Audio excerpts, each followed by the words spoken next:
Assalamualaikum warahmatullahi wabarakatuh. Kembali lagi bersama saya Nadia Handayani. Sekarang saya akan menjelaskan materi tentang diksi. Yang perlu diketahui dari pokok bahasan ini adalah definisi diksi, ciri-ciri diksi, syarat dan ketentuan diksi, tujuan diksi, fungsi diksi, dan macam-macam diksi. Nah, apa itu diksi? Diksi adalah pemilihan kata yang tepat untuk menyampaikan maksud yang diinginkan. Nah, dengan begitu, lawan bicara akan lebih mudah mengerti apa yang kamu sampaikan. Diksi sangat berguna dalam penulisan karya tulis seperti puisi, novel, laporan, dan lain-lain. Ada juga ciri-ciri diksi. Diksi itu adalah pilihan kata yang tepat untuk mengungkapkan gagasan sehingga diperoleh efek tertentu. Diksi atau pemilihan kata ini tentunya perlu kamu pahami. Mulai dari ciri-ciri, syarat ketetapan, fungsi, hingga jenis diksi perlu kamu kenali. Nah, adapun ciri-ciri diksi adalah sebagai berikut. Yang pertama, menggunakan pilihan kata yang tepat sesuai dengan konteks kalimat yang digunakan untuk mengungkapkan gagasan. Yang kedua, pilihan kata yang digunakan dapat membedakan nuansa makna, kata, dan bentuk yang sesuai dengan ide atau gagasan, situasi, dan nilai rasa pembaca maupun pendengar. Dan yang terakhir, menggunakan pembendaharaan kata yang dimiliki dan dikenali oleh masyarakat dan dapat menggerakkan dan memberdayakan kekayaan tersebut menjadi jaring kata yang jelas. Syarat dan ketetapan diksi. Syarat dan ketetapan diksi yang perlu diperhatikan. Menurut Gorz-Kerap, syarat ketetapan diksi adalah sebagai berikut. Yang pertama, penggunaan kata konotasi dan denotasi secara cermat. Yang kedua, penggunaan kata sinonim atau hampir sama maknanya secara cermat. Yang ketiga, dapat membedakan kata-kata yang memiliki ejaan yang mirip. Yang keempat, menggunakan kata kerja pada kata depan harus secara idiomatis, dan yang kelima, harus dapat membedakan kata khusus dan umum dalam tulisan atau pidato agar ketetapan diksi terjamin. Dan yang terakhir, memperhatikan pemilihan kata yang tepat secara berkelanjutan dalam suatu tulisan ataupun video. Yang keempat, tujuan dari diksi. Tujuan diksi adalah untuk memperoleh keindahan guna menambah daya ekspresivitas. Sebuah kata tentunya akan lebih jelas jika pilihan kata yang digunakan tepat dan sesuai. Nah, ketetapan pemilihan kata bertujuan agar tidak menimbulkan interpretasi yang berbeda antara penulis atau pembicara dengan pembaca atau pendengar. Sedangkan kesesuaian kata bertujuan agar tidak merusak suasana. Hal ini juga berfungsi untuk menghaluskan kata dan kalimat agar terasa lebih indah. Diksi adalah pilihan kata yang berfungsi untuk mendukung jalan agar lebih runtut, mendeskripsikan tokoh, lebih jelas mendeskripsikan latar waktu, latar tempat, dan latar sosial dalam cerita tersebut. Yang kelima, fungsi diksi. Selain beberapa tujuan penggunaan diksi yang telah disebutkan, masih banyak lagi fungsi diksi yang perlu kamu ketahui. Fungsi diksi adalah sebagai berikut. Yang pertama, membuat komunikasi menjadi lebih efektif. Yang kedua, menciptakan komunikasi baik dan benar. Yang ketiga, menciptakan suasana yang tepat. Yang keempat, mencegah perbedaan penafsiran. Yang kelima, mencegah salah pemahaman.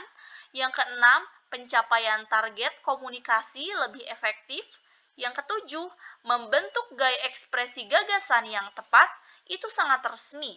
Resmi, tidak resmi, sehingga menyenangkan pendengar atau pembaca. Yang kedelapan, melambangkan gagasan yang diekspresikan secara verbal. 9, membuat orang yang membaca ataupun mendengar karya sastra menjadi lebih paham mengenai apa yang ingin disampaikan oleh pengarang.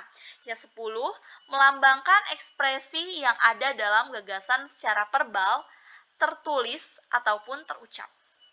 Yang terakhir, membentuk ekspresi ataupun gagasan yang tepat sehingga dapat menyenangkan pendengar ataupun pembacanya. Poin keenam, ada macam-macam diksi. Nah, secara umum, diksi itu dapat dibagi menjadi dua jenis, yaitu diksi berdasarkan maknanya dan diksi berdasarkan leksikal. Penjelasan jenis-jenis diksi adalah sebagai berikut. Diksi berdasarkan maknanya terbagi menjadi dua, yaitu makna denotatif dan makna konotatif. Makna denotatif adalah makna yang sebenarnya dari suatu kata atau kalimat. Contohnya, Budi selalu kerja keras untuk mendapatkan hasil terbaik. Yang kedua, makna konotatif. Makna konotatif adalah kata atau kalimat yang memiliki arti bukan sebenarnya. Contohnya, Mario adalah seorang kutu buku. Ia tahu banyak hal. Juga ada diksi berdasarkan leksikalnya. Yang pertama ada sinonim. Sinonim adalah kata yang mempunyai arti yang sama dengan kata lain. Contohnya, bahagia sama dengan senang, lezat sama dengan enak, dan pintar sama dengan pandai. Antonim. Antonim adalah kata yang memiliki arti berlawanan dengan kata lain. Contohnya, naik berlawanannya dengan kata turun. Besar berlawanannya dengan kata kecil. Banyak lawan katanya sedikit, serta cepat lawan katanya lambat. Polisemi. Polisemi adalah kata yang memiliki lebih dari satu arti. Contohnya, para nasabah yang menabung di bank akan mendapat bunga setiap bulannya. Itu Andini adalah salah satu bunga desa yang paling cantik. Kata bunga pada kalimat di atas memiliki arti yang berbeda walaupun penggunaan kata yang sama.